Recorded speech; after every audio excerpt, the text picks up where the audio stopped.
I'm doing it for my daughter. Sell me your house. He's got worms in his mouth. A big, huge super chat of $100 from Nick A. Hey, Nick. Love everything you guys do. I work in cybersecurity and I'm looking to move to Central or East Pennsylvania. Thoughts? Any recommendations? Or is the market not worth it? No, I like that area a lot. I think the Poconos and the areas kind of got it. I haven't explored enough, but I did a little bit. I did a little bit of exploring when we looked for houses for Shane. I got to like look through that whole area. I kind of spent a good amount of time sort of like indexing parts of the area, and I really liked what I saw. So that's $100 chat. I gotta fucking take this seriously here. There we go. Poconos. All right, let's just go Realtor. Bang, Poconos.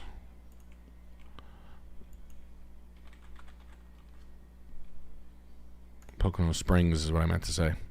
Price point wise, kind of good shit. Was this the one? This is nice.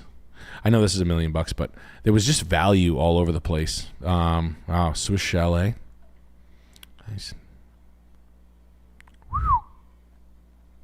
Wow, $1,350,000 flipped. Good God.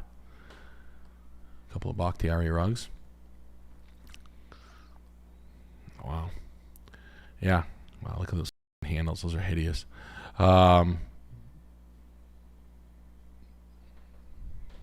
Go figure. $1 million house with a deco rug. We sell those. Yeah, 2. Wow, Carrera marble bathrooms. Blue Saruk. Empire tables. 4-post beds. Chandeliers. French tapestries. This is like, this stuff makes my fucking pussy soaking. Stone walls, huge square footage, $100 a square foot, couldn't buy it. If that's there, what else is there?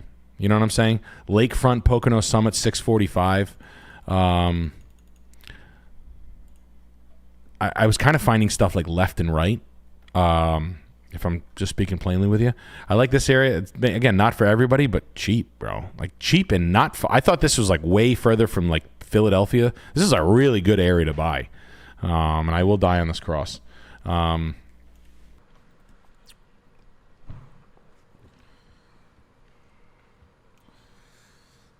Everybody's got a podcast now, huh? There's too much content. Yeah. I saw something that was really funny. Some guy's video was it was how Joe Rogan ruined podcasting. Damn. And then the thumbnail was all of Joe's, like, all the periphery people that are like, that you know who they are because of Joe. And then a picture of Joe going like this. And it said, "Want to meet my friends." Oh, man, that's funny. I guess that's partially true. Well, I mean, he's obviously a very generous guy. He's put a lot of people on. Yeah. But there, and it's not. I don't think it's his fault. I think it's the consumer's fault that there's too much. I mean, it's the consumer's fault, and it's also just the function of the medium. You know, streaming, YouTube platform, streaming platform, video platform, specifically advertising funded content, which is what everything that you watch. This may not register for you, but it's all advertising funded. That's how everything that you see gets paid for. That's why there are not cool DVDs coming out, or if they are coming out, it's like extremely niche stuff that you have to really dig for and like find it in a difficult way. You know what I did find? What? The #1 Patreon ever currently. Shane Gillis, who's wearing a Com 98 shirt. Oh, hell yeah. Largest Patreon in the world. Absolutely. In the latest episode, he's wearing the... He's got a Com 98 shirt? Yeah, the hot dog one. He's wearing my shirt? Yep. In which episode? The latest one, so Shane Gillis... Is it on YouTube? Yeah, so Matt and Shane's podcast. That's so nice of him. And he was wearing the old... what a great guy. Great shirt. Yeah, look at that. What a gentleman. Thank you so much for doing that. Yo, when you click like, it helps me help my daughter. Shirt's dope. Should run that back in a different color. Yeah. How big is his Patreon? I call it Patreon, Chris. It's more, you sound like a fucking idiot when you call it Patreon, Chris.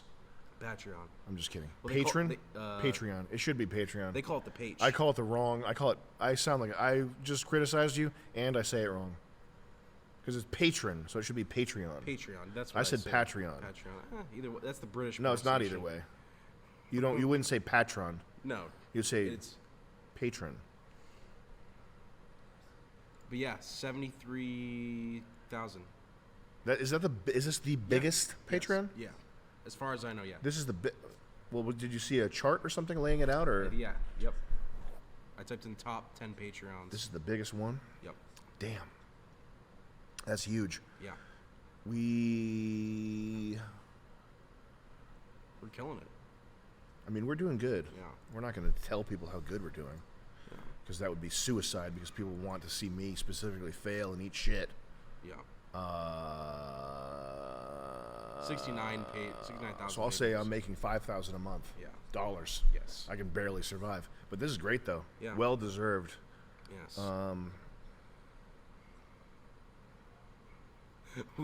We mail him 500 more of those shirts. Just inundate him with shirts. And I'm not saying this just because I like him. I think he is the funniest. Oh yeah. In terms of comedians that you can watch now. My favorite will always be Patrice O'Neal, but I think Shane is super funny. Oh yeah. In terms of modern stuff. Not even in terms of modern stuff. He's super funny. Oh yeah. I just meant that my favorite comedian's dead. Patrice O'Neal, who is worth looking up if you don't know who Patrice O'Neal is as well.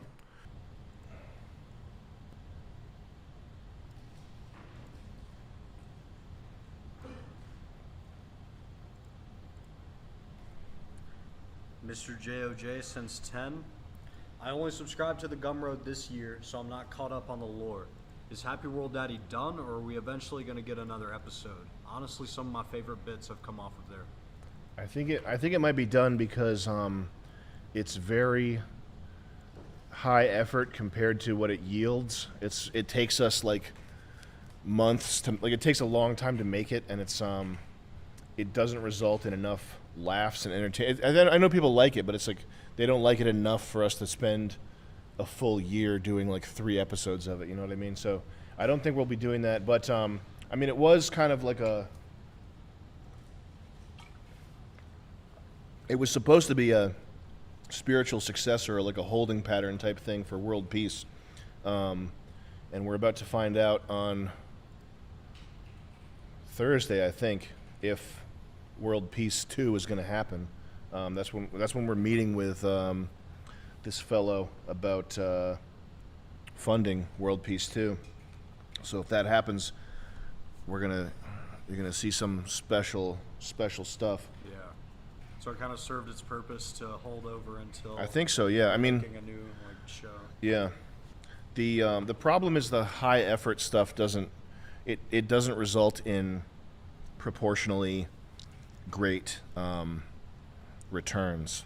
And that sounds like you're complaining about how much work. Well, yeah, I'm complaining about how pouring your soul into something is it yields less than making some like clickbaity TikTok thing. Like we got the shit we put on TikTok is like shit. Yeah. But it has like 40. It has like fucking. Hey, Chris. Chris is working on it right He's now. working. He's working on some shit. Hey, Chris. How many views do we get on TikTok?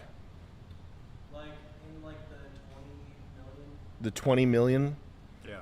And that was like 250 month record. Yeah, and that's so it's easier to get views on TikTok, and obviously it's like disposable content, but like the entirety of the entire like entertainment industry, the whole thing, like all of it, even if you and even if you're like an independent person coming into it, you have to realize what the constraints are. The constraints are that the way you make money is through advertising, and that lends itself to certain types of content over other types of content, and it's a very unfortunate thing. But it's also like to fight that. The way to fight that is by being a like lone wolf recluse and selling 1,500 DVDs at best. So there has to be like a balance. Like we're gearing up to do World Peace 2, which is obviously more when you click what I want it to do helps me versus help my these daughter. TikTok fucking things and YouTube clips.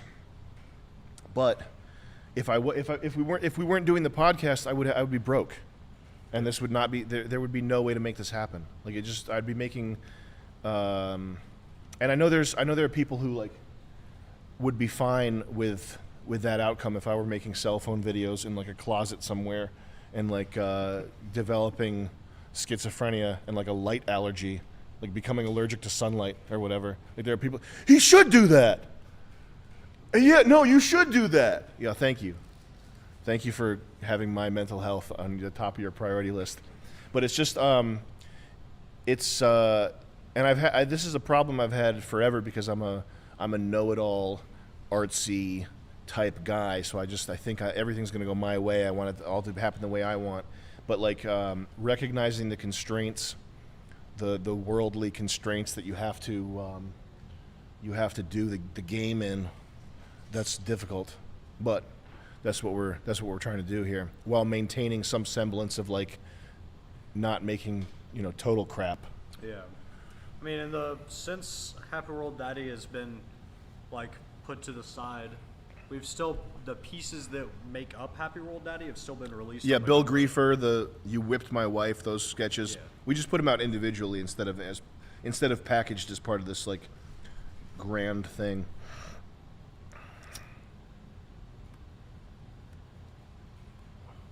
But this type of this content right here, I like Chuck Palahniuk, but this brand of content, grab water, stuff that you would call content, because in the past, listening to some drug addict talk about how they got arrested for whatever, this is content only because there is now a vehicle for the boring scum that you would have scraped off your boot in past eras.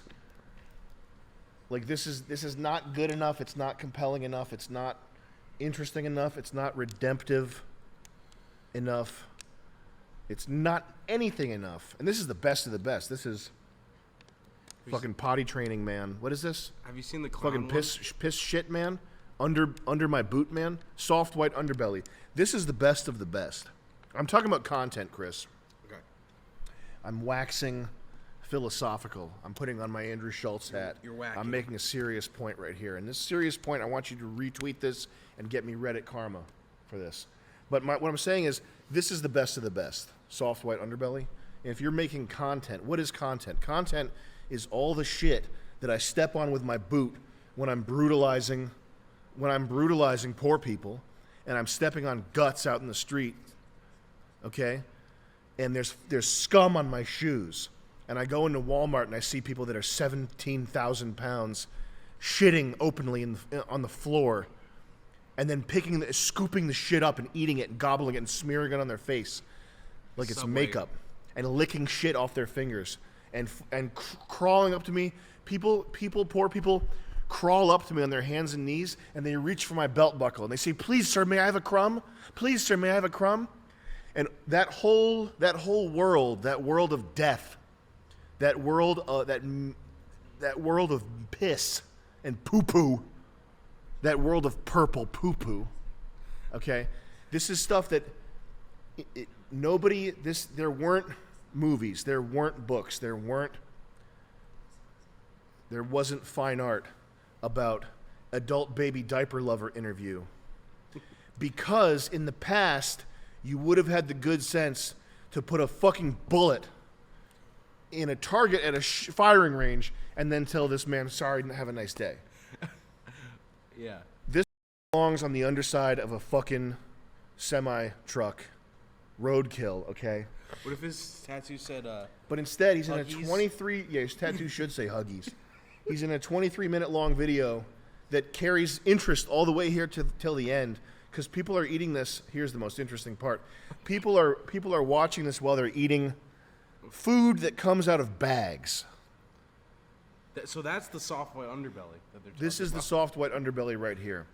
And this is how I feel about all content, including my own.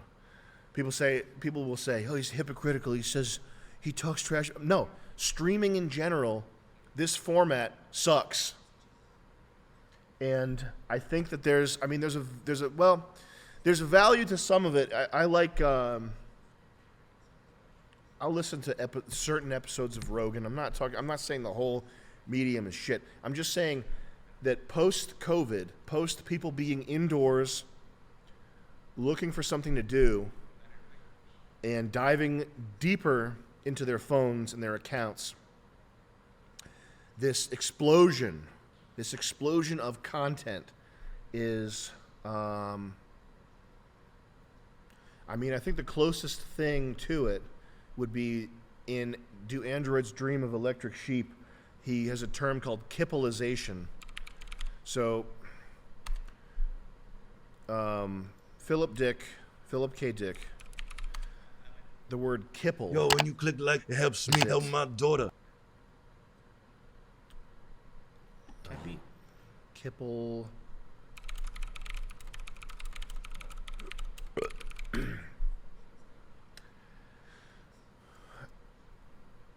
Kipple, in Do Androids Dream of Electric Sheep, is the clutter of useless junk that reproduces when your back is turned. And he has this, the main character, as he's wandering the hallways, investigating this rogue android, I think they live in a, do they live in a world where global warming is at such a point that they have to wear personal air conditioning units? He's in some city that's breaking down, and it's like Blade Runner original apartment. JR. Blade Runner original JR. Man, what a fantastic book. What a fucking unbelievable book. J.F. Sebastian. So, in the future, there are these people, they call them like cluck heads or chicken heads, fish heads, something like that. They have a birth defect that makes them, like J.F. Sebastian has like a childlike innocence and lack of reasoning about him, and he is taken advantage of by these androids, and I think they kill him too. And I think the point that Philip K. Dick is making in the book is that these hyper advanced replicants, these things that are made to resemble humans, they have less humanity. They have less of what makes. They have less of what is important about humanity than this guy. And the guy brings in a spider, and it's at this point in the future where the world is in such shambles that animals no longer exist. There's they're all extinct. Okay. There are handfuls of them in nature, and people buy fake synthetic animals for bragging rights to show off to their neighbors. But the chicken head, the guy with this birth defect, finds a real spider, and he like treasures it. He brings it in. He brings it inside, and he's like, "Hey, Mr. Spider, what can I do to help you?" Because it's this, it's one of the last remaining animals that he found. He found this thing that shouldn't exist, like this precious life. And the androids are like, they're laughing and they're sociable, but they start torturing the spider and like pulling its legs off. Okay. And that's the point where, like throughout the book, you're wondering what Philip K. Dick's take is, because the androids, they have complex thoughts, and they're saying things like, well, am I human too? But then the scene comes where they just torture this spider to death, and you know that are we losing people or gaining people? We're losing people. Oh, we have 3K now. Oh, really? Yeah. What the fuck do you guys want to hear about this crap for?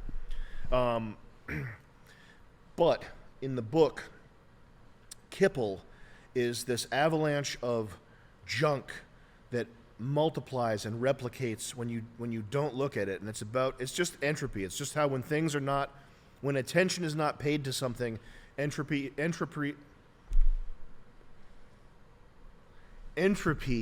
increases, and you just have to constantly be paying attention in order for destruction and disease not to triumph over life.